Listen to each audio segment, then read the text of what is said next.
depuis lundi pour parler d'innovation, de création, à travers plusieurs grands prix, différentes conférences, des keynotes, des webinaires. Vous avez pu ainsi suivre lundi le Grand Prix des stratégies d'innovation média, le Grand Prix des stratégies de communication, puis mardi le Grand Prix du digital. Le premier jour, vous avez aussi pu assister à un webinaire de stratégie avec Criteo sur la relation client. Le deuxième jour, à une conférence sur les nouveaux formats pour que les marques se racontent, et un autre webinaire avec Pinterest sur l'intention. Alors, troisième jour de festival aujourd'hui, mercredi, c'est un nouveau webinaire qui lance la journée avec Spotify, la plateforme de streaming audio. À 11h30 aura lieu également le Grand Prix stratégie du design aux Folies Bergères. Et enfin, à 18h30, le Grand Prix de la publicité, des stratégies médias, du craft et de la production. Cette cérémonie sera suivie d'un entretien avec Mercedes Herra, la cofondatrice de l'agence BETC, et présidente exécutive d'Avas Worldwide, et qui nous a fait le plaisir d'être la marraine de ce Stratégie Festival. Alors aujourd'hui, nous allons nous intéresser donc aux plateformes de streaming audio avec ce webinaire l'émergence de l'audio et essayer de comprendre comment l'audio digital peut transformer le marché publicitaire. Pour en parler, nos invités, Prune Nouvion, directrice commerciale de Spotify France. Bonjour Prune. Bonjour Didier. Et puis Yves Delfrat, donc vous êtes le CEO de CSA. Bonjour Yves. Bonjour Didier, bonjour à tous. Alors nous vous proposons donc un regard croisé sur l'audio digital qui se déroulera en 3 temps, puisque nous parlerons tout d'abord de son développement, ensuite des nouveaux usages qu'il a engendrés, et puis enfin de la complémentarité avec les pratiques préexistantes. Alors vous qui suivez ce webinaire, n'hésitez pas à poser vos questions. Nous y répondrons dans un dernier temps, dans un 4e temps. Utilisez le chat de la plateforme et puis n'oubliez pas de préciser à quelle thématique cela correspond si c'est des questions que vous posez dès le début de ce webinaire. Alors, avant cela, Prune, une question qui porte sur Spotify et les webinaires. Ce n'est pas le premier, hein, vous en avez initié un précédent il y a quelques mois, baptisé Love Audio. Est-ce que vous pouvez nous expliquer ce que c'est que Love Audio ? Oui, alors en fait, on a créé cette marque ombrelle chez Spotify il y a à peu près 2 ans. Il y a 2 ans, on avait fait un événement présentiel avec plus d'une centaine de personnes. On pouvait en faire à l'époque. Exactement. Et cet été, on l'a fait en webinar avec plus de 150 personnes. Donc, l'objectif, c'est d'évangéliser à la fois les agences médias, les agences créatives et les annonceurs, justement, sur l'audio et de donner finalement des best practices. Alors, ça fait maintenant quelques années qu'on entend parler du développement de ces services audio. Quels sont les derniers chiffres dont vous disposez notamment sur Spotify ? Oui, alors peut-être, je vais peut-être vous donner un petit peu de contexte pour vous dire que Spotify, déjà, c'est suédois. C'était fondé en 2006 par Daniel Ek. Et l'idée, c'était vraiment de contrer le piratage. Et effectivement aussi, quelque chose de très important, il voulait faire vivre les artistes de leur musique. Donc, il a fondé Spotify en 2006. Ce qu'on voit aujourd'hui, on voit vraiment qu'on est leader mondial sur le streaming avec pratiquement 300 millions d'utilisateurs par mois. On a plus de 50% d'utilisateurs qui utilisent Spotify en free. Ça veut dire quoi ? Ça veut dire que vous avez 2 possibilités, soit d'utiliser Spotify avec un abonnement premium, donc vous n'aurez pas de publicité, ou vous êtes en free, donc 50% des gens ont Spotify et ont de la publicité en contrepartie pour finalement accéder à toute la bibliothèque musicale et de podcasts. Quelque chose de très important aussi, c'est qu'on voit l'écoute par jour qui est exponentielle avec 2,5 heures par jour. Donc, 2h30. 2h30, oui, 2h30 par jour. 2h30 par jour. Donc, ce qui est quand même assez spectaculaire. Et effectivement aussi, quelque chose d'important, c'est qu'on voit que le temps d'écoute a été multiplié par 2. Et pourquoi ? En fait, il y a plusieurs raisons. D'une part, finalement, la multiplicité des supports, parce qu'au-delà du desktop, du mobile, finalement, on peut l'écouter aussi bien dans votre voiture avec le Bluetooth, grâce aux assistants vocaux, aux enceintes connectées. Donc, on peut finalement écouter absolument partout Spotify. Et aussi l'essor, on en reparlera plus tard, mais des podcasts. Donc, vous dites que ça a doublé, le temps d'écoute a doublé depuis 2018, en 2 ans. Donc, on comprend que cet audio digital est donc en plein essor. On va justement s'intéresser à la croissance du streaming audio. Et puis, pour comprendre justement cette croissance, Yves, vous allez nous donner tout au long de cette séance un certain nombre de chiffres, d'indicateurs tirés d'une étude que CSA a menée pour ce webinaire. Et d'abord, est-ce que vous pouvez nous indiquer la méthodologie de cette enquête? Tout à fait. Donc, c'est une méthodologie assez robuste. On parle de demi-interview, un échantillon national représentatif des 15 à 64 ans. Le terrain a été fait du 26 juin au 6 juillet 2020, donc pas d'effet confinement. On a vu beaucoup d'études perturbées cette année sur les terrains pour ces sujets, et c'est un recueil en ligne. Donc une méthodologie assez robuste, je le disais, pour faire toute la lumière sur ce nouveau phénomène de consommation de contenu qui, c'est vrai, c'était intéressant de le rappeler, a quand même contribué à remettre le secteur de la musique en bonne santé, alors qu'il était assez sinistré pour des raisons de piratage. Alors, est-ce que vous pouvez, on sait qu'il y a plusieurs opérateurs sur ce marché du streaming audio. Quelle est, Yves, la première question, c'est quoi la pénétration de Spotify dans le public? Alors, quand on cherche à comprendre la pénétration, on cherche déjà à comprendre la notoriété. Est-ce que le phénomène est massif ou pas? Et là, on est vraiment en face d'un phénomène massif, puisque 8 Français sur 10 connaissent la marque Spotify. C'est une notoriété de leader. Elle est déjà quasiment aussi connue que les grands acteurs du marché de l'audio. On sent une nouvelle puissance qui se fait une place au soleil sur le marché de l'audio. Ok, et alors est-ce que c'est la deuxième question, c'est est-ce que c'est une marque, on voit que c'est une marque populaire, mais auprès de quel public? Alors, c'est une marque qui est largement connue sur l'ensemble des tranches d'âge, comme vous pouvez le voir sur ce slide, même si on a un socle qui est évidemment plus fort sur les publics jeunes. On sait que c'est le phénomène des early adopters, c'est des nouvelles générations qui s'emparent en premier de ces nouveaux phénomènes. Donc, on voit des notoriétés supérieures à 80%, qui vont jusqu'à 88% sur les 15-24 ans, donc supérieure à 80% jusqu'à 44 ans. Et après, sur les classes d'âge les plus âgées, on atteint quand même des scores de 75 et 68%, ce qui est encore une fois très important, voire massif. Donc, pour schématiser, on peut dire que sur les moins de 45 ans, on est à 8 à 9 Français sur 10 qui connaissent la marque Spotify. Sur les plus de 45 ans, on reste quand même à 3 sur 4, voire 2 sur 3 pour les plus de 55 ans. C'est des scores très élevés. Très élevé. C'est des scores pour se présenter à une élection électorale, à une élection présidentielle. Mais carrément. Alors, Prune, quel est l'atout que vous tirez, vous, de cet indicateur? Est-ce que ça signifie que la marque est bien installée et auprès des jeunes en particulier? Oui, c'est exactement ce que disait Yves. C'est vrai que plus de 60% de notre audience ont entre 15 et 35 ans, donc c'est quand même massif, mais ce qui est logique, puisqu'ils ont vécu avec cette techno, c'est des digital natives. Finalement, ils sont...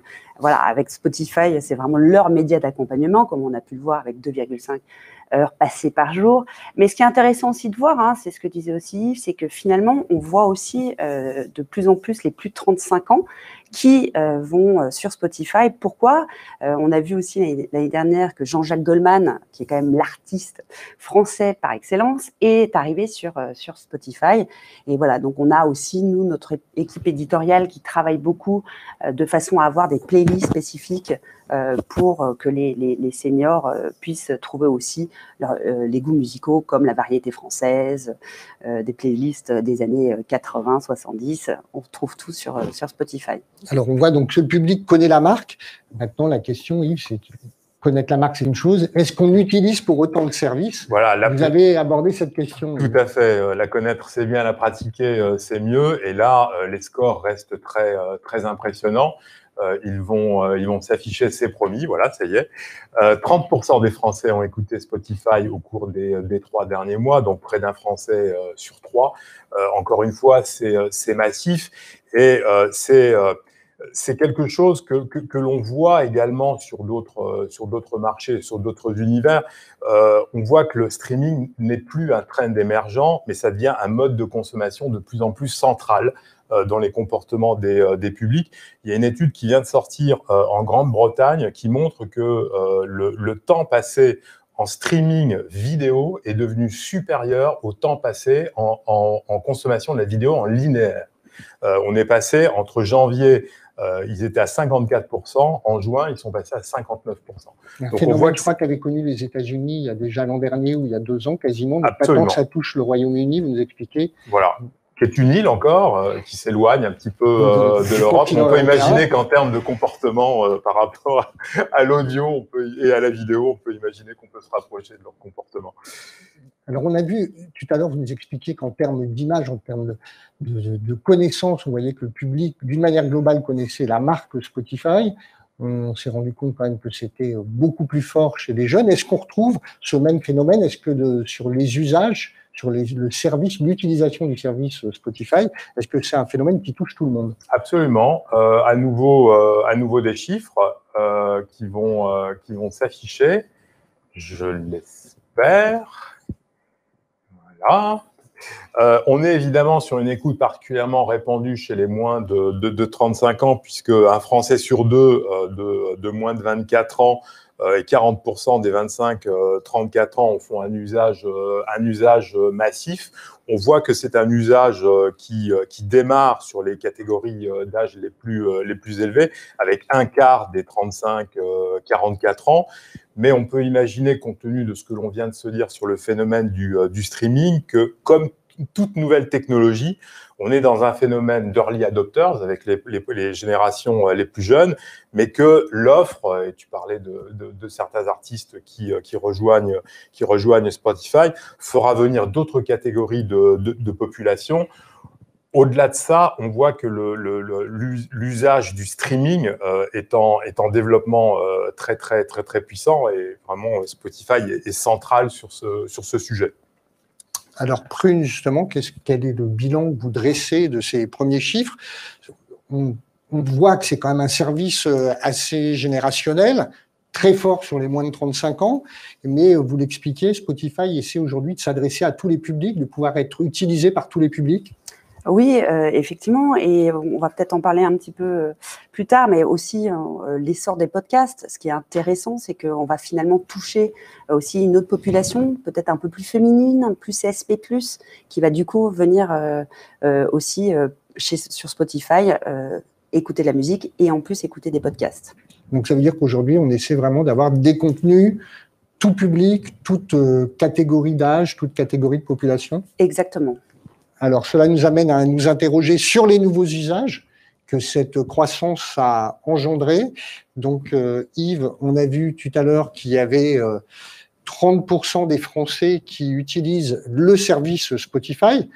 Mais alors, après, c'est se demander comment ils utilisent ce streaming audio. La question qu'on se pose notamment, c'est est-ce que c'est le même usage que pour le service audio historique, à savoir la radio? Alors, on va voir qu'il y a un certain nombre de différences et que les deux usages sont assez complémentaires. Alors, le public que l'on a aujourd'hui est averti, donc je ne vais pas surcommenter la radio, tout le monde la connaît. C'est un média d'accompagnement avec un drive time très puissant. Là, on le voit dans l'étude, il sort à 67% d'écoute de la radio lorsque l'on est en voiture. Et on voit que la radio accompagne tous les moments de vie, cuisiner, manger, se préparer le matin, naviguer sur Internet. Et on termine par se relaxer qui est à 23%. Et se relaxer qui est à 23% pour la radio. Lorsque l'on regarde les réponses aux mêmes questions sur Spotify, se relaxer, ça arrive en premier, et le slide va arriver, c'est promis, dans quelques secondes. Non, il veut pas, il s'entête. Voilà. L'écoute de Spotify, elle se fait en premier lieu dans un contexte de détente, puisqu'on voit que se relaxer, c'est le premier usage. Avec à 34%, avec un pic sur les 15-24 ans à 45%. Mais Spotify accompagne également les autres moments de la journée. Mais le fait que Spotify soit identifié en premier comme se relaxer, c'est qu'on voit que c'est une marque, c'est un canal, un média qui joue un vrai rôle dans la vie des gens au-delà de l'accompagnement. et on voit qu'être en voiture arrive en dernier, donc une bonne complémentarité avec la radio, où la radio était en premier. On voit que sur la voiture, en effet, l'usage de la radio dans la voiture est quand même très dominant, hein, puisqu'on était pratiquement à 65%. On n'a pas comme ça, on a l'impression aussi que Spotify peut-être est utilisé sur des moments plus éparpillés. En tout cas, il n'y a pas un moment fort particulier, même si, en effet, c'est la relaxation, le temps de relaxation qui ressort. Tout à fait, et il est très lié en fait au device qui est utilisé pour écouter la musique ou les autres On va y venir. On va y venir sur le support. Avant, je voudrais faire réagir Prune. Bien sûr. Il y a donc quand même une spécificité Spotify. Hein, c'est le média de la relaxation, c'est le média des loisirs, et moins celui de la voiture. Oui, après, effectivement, on le voit avec les statistiques, ce qui est intéressant, c'est effectivement que Spotify accompagne tous les moments de la vie. Donc, je vais vous donner un exemple, mais c'est vrai que quand vous levez, vous prenez la douche, vous écoutez votre playlist sous la douche, vous prenez votre petit déjeuner, vous écoutez la playlist Café Croissant, vous allez au travail, vous allez écouter votre podcast. Au travail, justement, vous allez peut-être avoir quelque chose de plus calme et finalement, vous rentrez chez vous, vous allez faire du sport, vous avez votre playlist motivation pour le sport et enfin, vous rentrez à la maison avec les enfants, pourquoi pas vous écouter des comptines. Donc, ce qui est intéressant de voir, c'est que Spotify, finalement, accompagne dans tous les moments clés d'une personne tout au long de la journée. Et avec ce que disait Yves tout à l'heure, quelque chose d'intéressant, c'est que il y a quand même une complémentarité, puisqu'on voit que le temps en voiture, notamment, est un temps privilégié pour la radio. Le reste du temps est aussi, Spotify accompagne, comme vous le dites, beaucoup de moments, moins ce moment peut-être fort de la radio. Exactement. Alors Yves, vous commenciez à parler des supports, hein, c'est le contexte d'écoute n'est pas toujours le même. Donc, y a-t-il des supports plus destinés à un service qu'à un autre? Tout à fait. Alors, ce qui est intéressant, c'est de voir, de revoir, le slide est déjà passé, que le premier support d'écoute pour Spotify est loin devant les autres, c'est le smartphone. Et Spotify est né du web, la radio, elle est née de l'autoradio, et c'est marrant de voir que finalement les usages restent un peu attachés à l'origine de là d'où on vient. Spotify, c'est le smartphone, c'est une relation qui est très privilégiée, qui est très personnelle. On le voit sur ce slide, comme on le disait précédemment, la radio, c'est l'auto. On parle toujours du drive time. Donc, si on devait un petit peu caricaturer en voyant ces chiffres, on pourrait se dire que finalement, autant la radio, c'est la musique automobile, autant Spotify, c'est la musique mobile. Et est-ce qu'il y a un mode d'écoute particulier, justement, au-delà du support? On voit que le smartphone domine. Est-ce qu'il y a un mode d'écoute? Alors, il y a quelque chose qui est très structurant, c'est que dans l'étude, on voit que 49% des utilisateurs Spotify écoutent avec un casque. Parmi les 15-34 ans, on monte à 59%. Et on voit que tout à l'heure, Spotify était attaché à des moments de détente, c'est attaché au smartphone, c'est l'écoute au casque. On voit qu'on est dans une consommation qui est extrêmement qualitative, extrêmement premium des contenus Spotify. Alors Prune, on voit donc que le smartphone, c'est l'appareil privilégié. On note quand même qu'il y a d'autres supports qui sont utilisés. Est-ce qu'on peut parler d'ailleurs d'ubiquité? Je crois que c'est un mot que vous utilisez chez Spotify. Donc cette capacité à être écouté partout, n'importe quand. Et est-ce que c'est un mot qu'on voit que ça se démontre? Et par ailleurs, comment on peut le traduire sur le plan publicitaire? Donc ça, c'est vraiment très important. Chez Spotify, on parle beaucoup d'ubiquité. Ça veut dire qu'on peut écouter finalement Spotify sur pratiquement 200 devices parmi 20 marques. Je reviens aussi sur l'usage du casque parce que c'est vraiment très important. Finalement, entre l'annonceur et l'utilisateur, il y a vraiment une émotion, un lien intime qui se crée. Lien en one-to-one, personnalisé, et du coup, c'est vrai que un annonceur, un utilisateur va avoir confiance dans ce que dit un annonceur. Donc ça, c'est quelque chose de très important. Ce qu'on dit aussi chez Spotify, et j'aime beaucoup, c'est dis-moi ce que tu écoutes, je te dirai qui tu es. Finalement, la musique, c'est un miroir, parce que vous allez, en fonction de votre mood, de votre moment de la journée, vous allez écouter telle ou telle musique. Et ça, ce qui est important, c'est que nous, Spotify, on va pouvoir exactement cibler la bonne personne au bon moment, parce qu'on connaît évidemment cette personne, hein, en termes de socio-démo, au bon moment, et justement où elle se trouve. Donc voilà, donc c'est ce qu'on appelle le streaming intelligent, c'est la capacité en fait Spotify de pouvoir justement cibler par rapport à soit le genre musical, soit finalement le moment privilégié. Alors, vous nous parliez de musique, en effet, parmi les contenus qu'on écoute, on sait que le flux musical occupe une place primordiale, mais il y a aussi aujourd'hui les podcasts, hein, ce sont des productions en plein effort. Est-ce que Spotify est touché par ce phénomène, Yves ? Absolument. Dans l'enquête, on voit les résultats. 73% des auditeurs Spotify consomment des podcasts. C'est assez massif. Donc, on voit que Spotify, c'est la musique, mais pas que.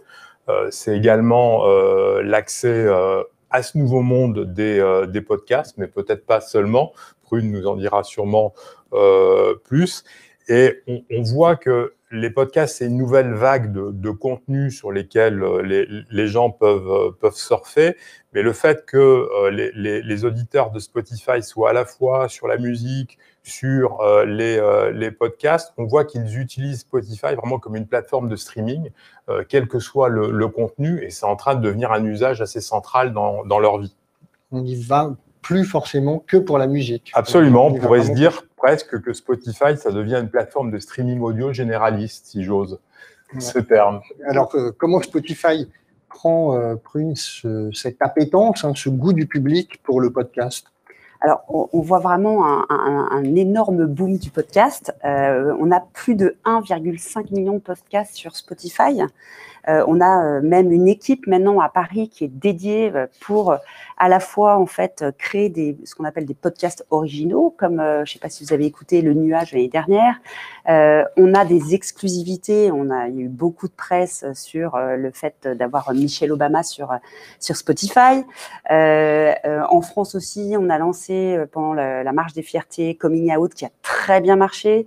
Voilà, donc c'est très, très intéressant ce qui se passe sur le podcast et du coup, je pense que pour les annonceurs aussi, c'est quelque chose ils nous demandent énormément ce qu'il faut faire, ce qu'il ne faut pas faire. Et c'est vrai qu'on en reparlera peut-être tout à l'heure, mais on a des conseils surtout sur la partie médiatisation des podcasts.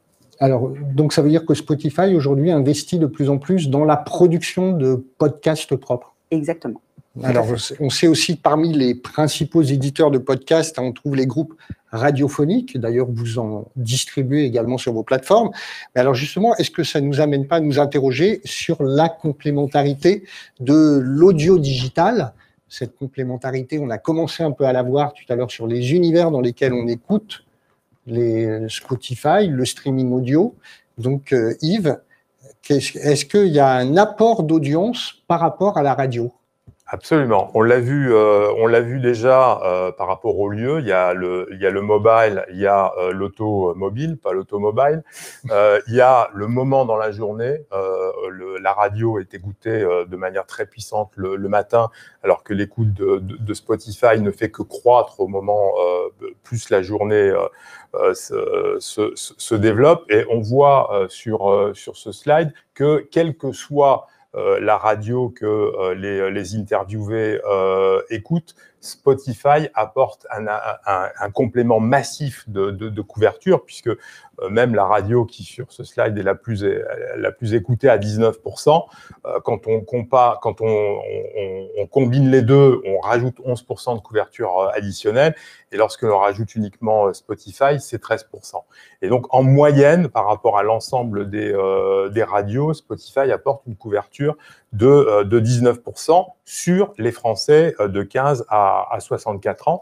Et on le voit, c'est vraiment, quel que soit le profil des contenus écoutés à la radio, on voit cette vague bleue qui en fait aujourd'hui, lorsque l'on veut être dans l'audio, un acteur qui est absolument incontournable. D'ailleurs, à ce titre-là, je reste encore très étonné, mais c'est vrai que le marché en France a toujours tendance à embrasser les nouvelles tendances un peu tardivement en matière d'investissement publicitaire.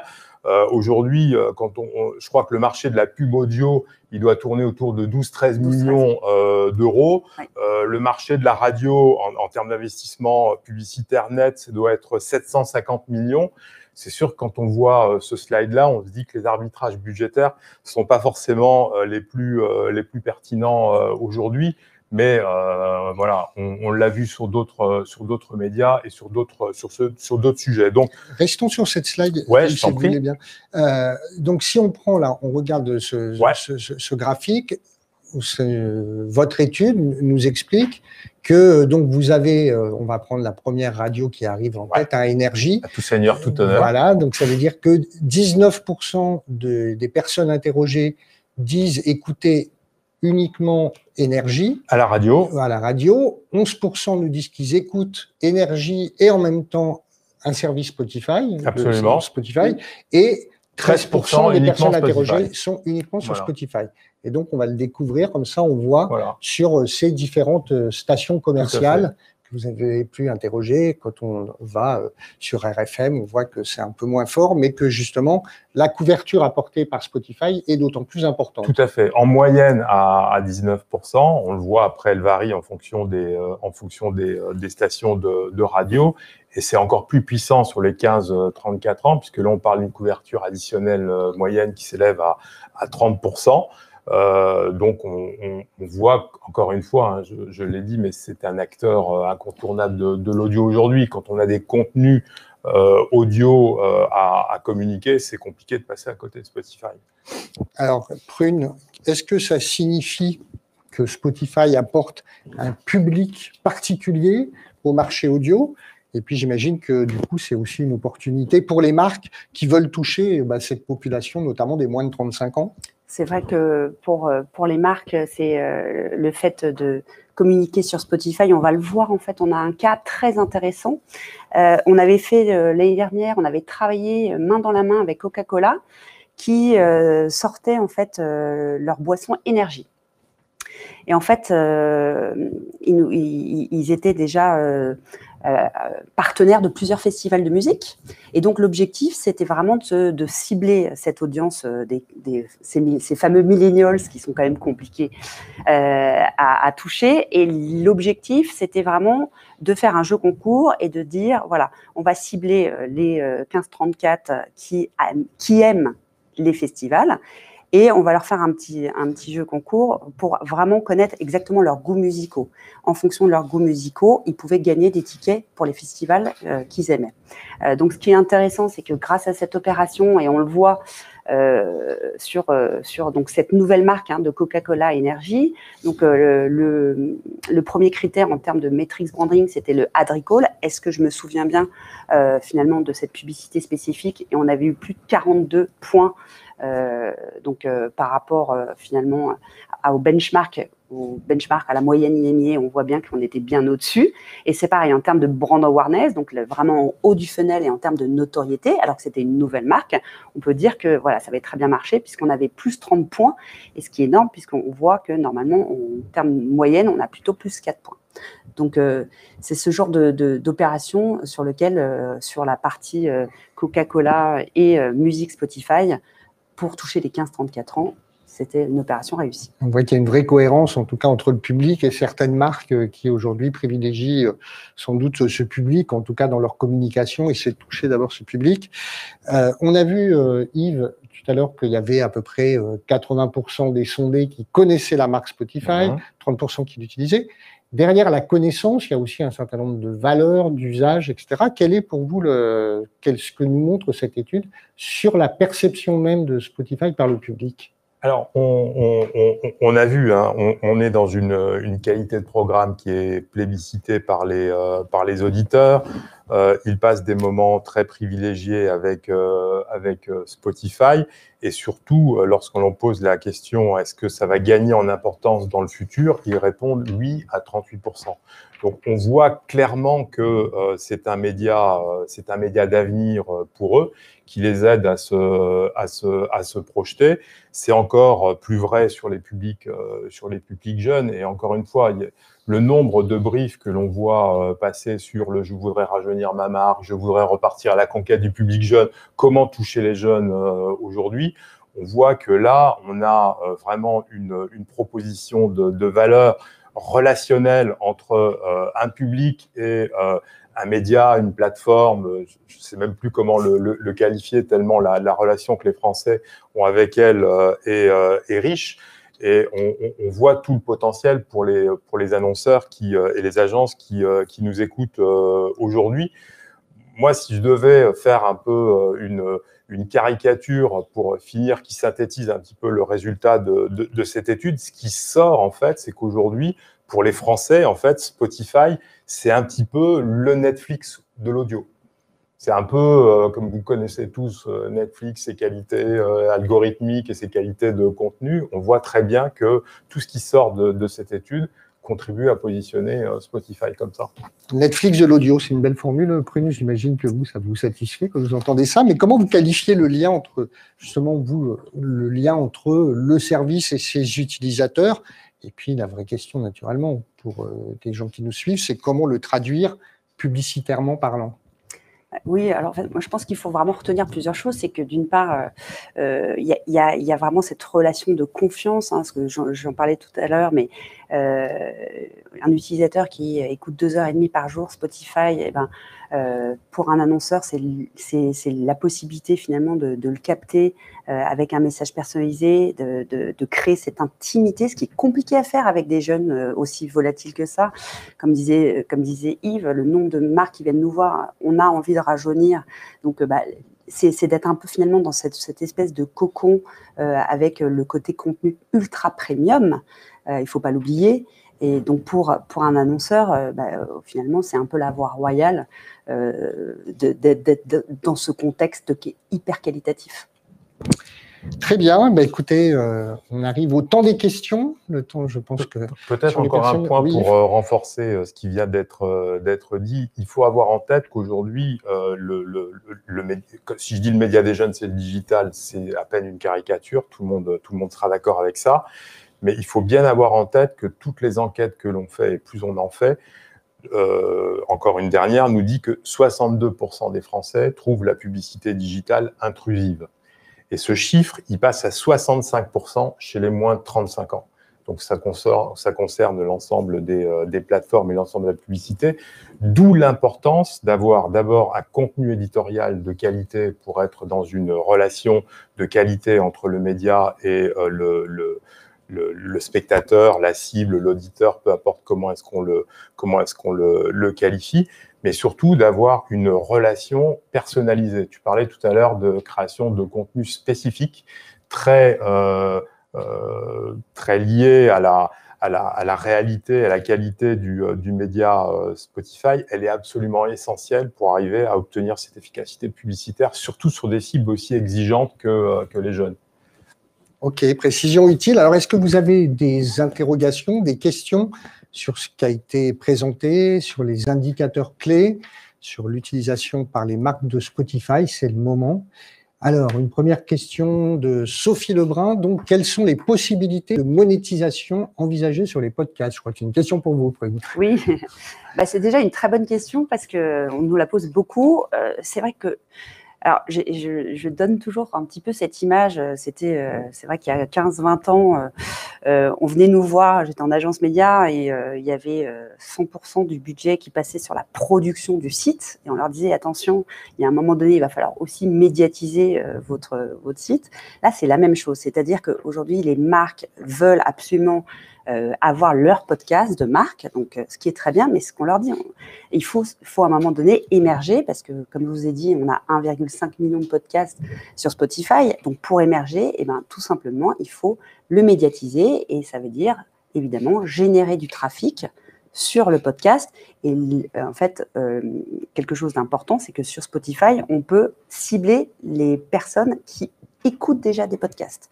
Donc, ça s'appelle les podcast listeners. Et donc, grâce à ça, on va pouvoir driver du trafic directement sur le podcast de marque. D'accord. Et sur les marques elles-mêmes qui veulent communiquer, parce que là, vous parlez de podcasts de marque, mais est-ce qu'il y a des marques qui vont venir utiliser des podcasts existants et proposer d'être sponsors alors que la production est déjà existante? Oui, ben justement, on en parlait tout à l'heure. Comme on va avoir de plus en plus de podcasts originaux, donc cette année, l'année prochaine, on aura un gros line-up. Donc évidemment, on va pouvoir faire qu'une marque puisse sponsoriser ces podcasts originaux. Une autre question, peut-être, à moins que vous ayez quelque chose à rajouter, non, sur ce qui a été dit. Alors, tout un chacun peut créer son podcast sur Spotify. Quel est le process, nous demande Sophie Gaucher. Quel est le process? En fait, c'est vraiment pas compliqué. J'ai envie de dire, c'est un peu comme la vidéo sur YouTube.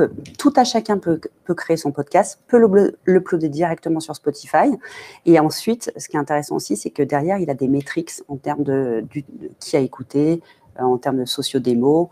Voilà, donc plein de métriques intéressantes pour la personne qui veut créer son podcast. Donc, c'est-à-dire que Spotify va après fournir les données qui vont permettre d'analyser un peu l'usage, les utilisations qui sont faites du podcast. Exactement. Ça permet de détecter les nouveaux Jean-Jacques Goldman potentiels, c'est ça? Ça, c'est sur la musique, mais aussi sur la production globalement de contenu audio. Une autre question, peut-être. Alors, avons-nous besoin de contenu spécifique pour communiquer sur Spotify? C'est Anne Pirard qui nous demande ça. On avait commencé un peu à en parler tout à l'heure, en effet. Est-ce qu'il faut vraiment avoir des contenus très spécifiques et déjà disponibles quand on est annonceur? Alors, ce qui est intéressant, et c'est une très bonne question, parce que souvent les annonceurs donc radio ont l'habitude, un peu comme en vidéo, faire un copier-coller et dire tiens, on va mettre notre spot radio sur Spotify. Et en fait, l'idée, et c'est vraiment d'accompagner les annonceurs avec les agences créatives qui sont hyper importantes et les agences médias pour leur dire non, en fait, sur Spotify, il faut avoir un contenu spécifique. Et donc, nous, ce qui est intéressant, c'est qu'on les accompagne, on va faire des workshops pour justement leur donner les do's, les don'ts, quels sont les best practices et quels sont les jingles qui marchent bien. Donc, on a pas mal de bons case studies aussi qui fait que on sait quel spot va marcher plutôt qu'un autre. Est-ce que ça veut dire que vous travaillez du coup avec les agences créatives également? Exactement. Donc, on va même en studio. On invite les agences créatives, on invite aussi les annonceurs, les agences médias, et on va faire vraiment un moment de travail où on va ressortir avec un spot à la fin. D'accord. Une autre question, peut-être. Alors, y a-t-il une grande différence de profil socio-démo entre les abonnés premium et les utilisateurs gratuits? Très bonne question, ça. Une question d'Éric Ravry. Est-ce qu'on voit une vraie différence dans le profil des utilisateurs? Alors, c'est une excellente question, et c'est vrai que souvent, en fait, les annonceurs du luxe nous posent cette question, et du coup, on a, en fait, ce qu'il faut voir, c'est que c'est vraiment pratiquement kiff-kiff, le profil des abonnés premium et le profil des abonnés en free. Ce qui se passe, c'est que généralement, un utilisateur va mettre entre 6 et 9 mois, donc déjà il va écouter Spotify avec de la publicité, et puis après il va se convertir. Donc en fait, on voit que finalement c'est des personnes avec des études supérieures, CSP+, que ce soit free ou que ce soit premium. D'accord, donc c'est un effet miroir. C'est un effet miroir. D'accord, les mêmes populations. Et après, ça veut dire, est-ce que vous avez, je dirais poser la question, est-ce que vous avez des abonnés qui rebasculent après sur le gratuit? Alors, généralement, on a plus l'effet contraire, c'est-à-dire que les gens, au bout de 6-9 mois, vont finalement basculer sur le premium. D'accord, ils restent clients premium. OK. Une autre question. Alors, quels sont les formats d'ads, donc de publicité, les plus engageants constatés sur Spotify? Bonne question. Tout à l'heure, on parlait notamment un focus sur les moins de 35 ans. Donc, Florian Martin, qui nous pose cette question. Alors, c'est une très bonne question. Évidemment, quand on pense Spotify, on va tout de suite penser en format publicitaire de l'audio. Aujourd'hui, on ne va pas se cacher. C'est vrai que les annonceurs viennent assez, de façon, je vais dire, naturelle, faire de l'audio sur Spotify. Et donc, d'où l'importance d'avoir ses propres créas spécifiques. Après, la question est excellente parce que finalement, on voit aussi qu'on a le format vidéo. Et le format vidéo, on a des très très bons metrics aussi bien sur la viewability parce que les résultats sont très bons, parce que finalement un utilisateur va regarder son Spotify pour savoir quel est le morceau de musique ou quel est l'artiste, et du coup on va pouvoir lui soumettre une vidéo qu'il va regarder jusqu'à la fin. Et sur les formats audio, est-ce qu'il y a des choses privilégiées? Yves, pardon. Non, peut-être un petit commentaire par rapport à ce que disait Prune, et qui transpire de l'étude à travers la relation que les gens avec Spotify, que ce soit en matière émotionnelle ou en matière de comportement. On est clairement dans une relation one-to-one. On n'est pas du tout dans une relation de masse. Et donc, le message pour chercher de l'efficacité, si vous voulez entrer en efficacité avec les gens qui écoutent Spotify, il faut vraiment s'adresser à eux en tant que personne, mais leur adresser un message qui s'adresse à tout le monde ne me semble pas être une très bonne idée, compte tenu de la manière dont le média est consommé. Donc, on est vraiment dans du one-to-one et pas dans du masse en matière de communication, qui drive la manière de faire le message. Ça veut dire utiliser notamment toutes les capacités de ciblage que propose Spotify? Oui, tout à fait. C'est très important. C'est ce que je disais, c'est que aussi bien sur par exemple, les podcasts, on a une capacité de cibler des personnes qui écoutent déjà des podcasts. Donc, c'est quand même déjà des personnes qui sont très engagées au final. D'accord. Tout à l'heure, Yves, une question, vous parliez un peu on va dire, du temps de décalage qu'il y a entre les nouveaux usages et les usages du marché publicitaire. Ça vous paraît, à un moment donné, il y a quelque chose qui peut se rattraper? La communication audio, communication publicitaire audio, aujourd'hui, va intégrer progressivement, rapidement, ces nouveaux usages? Alors, on est dans malheureusement une année un petit peu particulière qui a, on va dire, ça a un peu cassé l'ambiance, puisque tout le monde s'attendait à une année 2020 plutôt en croissance. L'économie allait bien, la mondialisation était heureuse, et tout le monde avait fait des budgets en croissance. Et c'est vrai que les années où on est en croissance, on tente plus, on innove plus, on va plus explorer de nouveaux territoires. Et c'est vrai que ce sont des années qui sont plus propices à faire des tests, à faire des POC, peu importe comment est-ce qu'on les appelle. Mais c'est clair qu'aujourd'hui, il y a une grande distorsion entre la consommation des médias et les investissements publicitaires. Il y a un moment, il va falloir que ça se rencontre à nouveau. Autant en termes de quantité qu'en termes de qualité, qu'en termes d'allocation entre médias. Quand on voit les audiences spectaculaires qui ont été faites par les télévisions, on peut parler d'elles quelques secondes pendant la période du confinement, et la relation à nouveau qui s'est recréée entre les télévisions et les Français, et l'absence des marques, des annonceurs à ce moment-là, mais c'est tragique. C'est tragique parce que le sujet n'était pas pour les marques de dire je te vends ci, je te vends ça, je te fais une promo, etc. Le sujet était juste de dire on est là, ne vous inquiétez pas, les marques sont là autant que l'État, que les ministres, que les gens qui font une comptabilité morbide tous les soirs.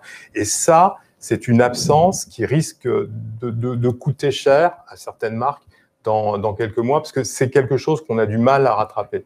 Donc, oui, il faut tenter, oui, il faut expérimenter, oui, il faut se ruer vers les solutions nouvelles qui nous sont proposées pour réengager cette relation avec des Français qui s'éloignent quand même de plus en plus des marques. Plus de 70% des marques pourraient disparaître en France sans que les Français ne s'en soucient. Vous le savez, cette fameuse étude Havas, elle est toujours vraie, elle est peut-être encore plus vraie aujourd'hui après le confinement. Donc, quand on a des médias, quand on a des marques qui sont aussi intimes avec les Français, moi, je recommande à tous mes clients d'y aller. Et puis, je voudrais juste rajouter par rapport à ce que disait Yves, tout à fait, c'est que 90% finalement des décisions sont émotionnelles.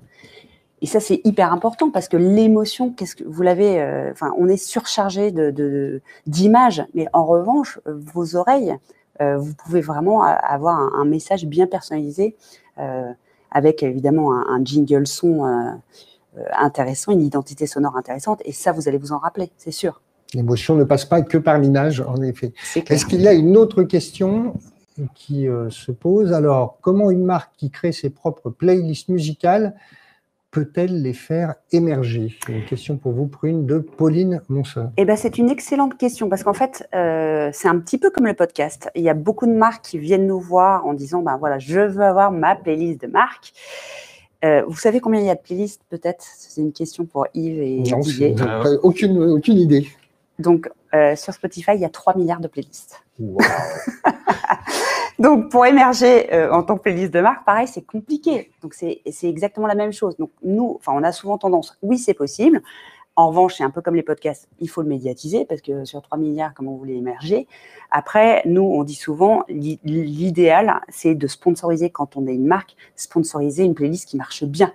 Et on a bien vu pendant le confinement, on a des playlists qui ont cartonné, comme, alors ça va vous faire rigoler, mais faire le ménage en musique, ça, voilà, bah, ça a très très bien marché. La motivation par le sport. Donc, on a beaucoup de playlists en fonction de ce qu'on disait des moments de vie qu'une marque peut s'associer. D'accord. Et une marque elle-même peut être donc productrice de playlists. Exactement. Sur un univers, ça peut être intéressant. Vous voyez tout à l'heure que d'ailleurs les moments de relaxation qui sont des moments importants dans l'écoute de Spotify. Ça veut dire que là, ça peut laisser la place à plein d'imagination. Tout à fait. Les marques doivent redevenir des mécènes. Elles doivent retrouver ce sens de la générosité. Elles doivent offrir des moments un peu de spectacle, un peu gratuits aux gens, même si rien n'est totalement gratuit. Mais faire participer à cette nouvelle dimension, ce nouvel élan musical, ça me semble être très intéressant à étudier pour certaines marques. Une autre question, peut-être? Alors, est-ce qu'on regarde donc de plus en plus Spotify? Bonne question, une question d'Ottavia Palomba. Tout à l'heure, vous parliez de vidéo, Prune. Donc, est-ce que ça veut dire que Spotify, c'est de plus en plus de l'image et pas que du son? Alors, c'est quand même beaucoup du son, on ne va pas se cacher, entre la musique et le podcast. Mais oui, ce que je disais, ce qui est intéressant, c'est qu'évidemment, oui, il y a de l'image, puisqu'un utilisateur va finalement regarder aussi Spotify, comme je vous disais tout à l'heure, pour regarder l'artiste, pour changer de chanson. Donc, on a la possibilité d'intégrer de la vidéo, bien sûr, mais voilà, ça reste quand même un média d'audio. Et ça veut dire pour vous, d'un point de vue commercialisation, vous proposer des produits avec les deux, des produits commerciaux publicitaires avec les deux ou avec l'un ou l'autre? Non, alors c'est une très bonne question, c'est-à-dire que on a l'audio et la vidéo et ce qu'on propose, c'est qu'en complémentarité de l'audio, de faire de la vidéo. Et notamment, on voit bien, les annonceurs du luxe sont très friands encore de l'image, donc évidemment, il y a toujours de la vidéo, c'est sûr, puisqu'en plus on est souvent ce que je vous disais tout à l'heure, on a des très bons résultats en termes de KPI sur la vidéo. D'accord. Une autre question que vous avez pu. Quels sont vos principaux secteurs d'annonceurs, nous demande Eric Ramary. Eh ben, c'est une excellente question. En fait, on a les principaux secteurs d'annonceurs. Évidemment, le premier, ça va être le retail. Parce que pourquoi? C'est des gros spenders d'audio, donc ils vont très naturellement aussi venir sur Spotify. On a donc le secteur du retail, tout ce qui est grande consommation. On a aussi l'entertainment qui marche très bien. Donc là, effectivement, pendant le confinement, c'était un peu plus compliqué, mais ça repart, notamment le gaming. On voit une explosion de tout ce qui est gaming sur Spotify. J'en parlais aussi, donc grande conso, luxe, entertainment, tout ce qui est tech telco marche très très bien, avec l'automobile aussi. D'accord. Pour vous, Yves, est-ce que vous pensez que par rapport justement au potentiel que peuvent offrir les plateformes de streaming audio, est-ce que vous pensez justement tous les secteurs sont concernés ou est-ce qu'il y a des secteurs privilégiés? Je vois pas quel secteur aujourd'hui peut se priver d'une partie aussi importante de la population, donc je ne recommanderais pas à un secteur d'éviter d'annoncer sur Spotify. Ça rejoint vraiment ce que je disais tout à l'heure. On est en face d'une transformation de comportement massive de la population. Il faut se ruer dessus, quoi, avant qu'il y ait de l'encombrement publicitaire et que ce soit compliqué d'émerger. Déjà aujourd'hui, c'est pas simple d'émerger. Il faut avoir une qualité de contenu et une stratégie de ciblage très puissante, mais ça me semble être une évidence qu'il faut y aller, quoi, sans se poser trop de questions. Une autre question de la part du public qui a pu suivre ce webinaire depuis maintenant, ça fait plus de 50 minutes qu'on est ensemble. S'il y a encore une, deux questions. Alors, quels sont les best practices pour communiquer sur Spotify? Est-ce qu'il y a des cas d'école, Prune, que vous pourriez mettre en avant? C'est une question de Félicie Navinda. Oui, alors en termes de cas d'école, on a une marque d'alcool, parce qu'effectivement sur Spotify, ce qui est bien, c'est qu'on peut cibler les plus de 18 ans, et donc qui s'est associé avec un rappeur très connu, et il a demandé en fait de faire un flow musical. Et donc en fait de parler des bénéfices de cet alcool avec un son rap. Et donc c'était super intéressant parce que finalement ça reprend un peu les codes de la musique rap, et ils avaient en plus sponsorisé la playlist de rap la plus connue sur Spotify, qui est la playlist Punchliner. D'accord. J'imagine avec les messages sanitaires d'usage pour voilà, quand on communique pour l'alcool. Et tout à l'heure, vous parliez par exemple du luxe. Est-ce qu'il y a des opérations que vous avez à l'esprit comme ça, qui ont été des opérations de communication qui, pour vous, étaient vraiment probantes, ont montré l'apport que pouvait avoir Spotify dans l'univers du luxe? Oui, alors déjà, je voulais peut-être parler aussi de quelque chose d'innovant, parce que c'est vrai que souvent on nous dit l'innovation, etc. Donc, de plus en plus, donc ce qu'on disait, c'est qu'on accompagne les annonceurs, et voilà. Et le fait aussi de faire des spots audio 3D, ou même on va jusqu'au spot audio 8D, où vous allez pouvoir vraiment entendre le son avec votre casque. Donc on a fait notamment avec, justement, je parlais de Netflix de l'audio, donc pour une série un peu d'horreur où on entendait la porte claquer, etc. Ça faisait même peur dans le casque. Voilà, on peut aller quand même très très très loin aussi dans l'innovation avec Spotify. Donc ça c'est intéressant. Et pour répondre à votre question sur la partie luxe, on travaille vraiment beaucoup, notamment beaucoup d'annonceurs du luxe ont des podcasts, donc c'est important de pouvoir les monétiser sur Spotify aussi. Et puis après, on a nous un directeur des opérations spéciales, où on fait plein d'OP très sympas avec voilà, parce que évidemment avec tout ce qui est identité sonore, on peut vraiment faire des playlists spécifiques en fonction, Kenzo par exemple, sur le côté craziness, et avoir votre playlist crazy. Voilà, on peut faire plein de choses. D'accord. Est-ce qu'il y a encore une question ou c'est terminé? Une dernière question, donc, l'inventaire Spotify est-il également ouvert en programmatique? Une bonne question de Jérémy Pelletier. Excellente question. Et c'est une excellente question parce qu'en fait, on voit, nous, c'est un énorme engouement sur le programmatique. Aujourd'hui, pratiquement plus de 50% de notre revenu est sur le programmatique. Donc, on travaille très, très, très, très bien avec tous les agences du secteur sur la partie prog. Donc, oui, c'est bien évidemment tout à fait disponible sur Spotify. D'accord. Eh bien, écoutez, merci à vous, merci Prune. Donc, je rappelle que vous êtes directrice commerciale de Spotify France. Merci Yves, donc CEO de CSA. J'espère que ce webinaire vous aura permis d'en connaître un peu plus et d'en comprendre un peu plus sur cet essor de l'audio digital et l'utilisation qu'on peut en faire. Je vous rappelle que dans le cadre du Stratégie Festival aura lieu à 18h30 le Grand Prix de la publicité, des stratégies médias, du craft et de la production. Et puis cette cérémonie sera suivie d'un entretien avec Mercedes Herra, la cofondatrice de l'agence BETC et présidente exécutive d'Avas Worldwide, qui est également la marraine de ce festival. Merci à tous de nous avoir suivis et puis rendez-vous peut-être pour un nouveau webinaire Love Audio dans quelques mois. Exactement. Merci Didier. Merci Didier. Merci à vous tous. Merci.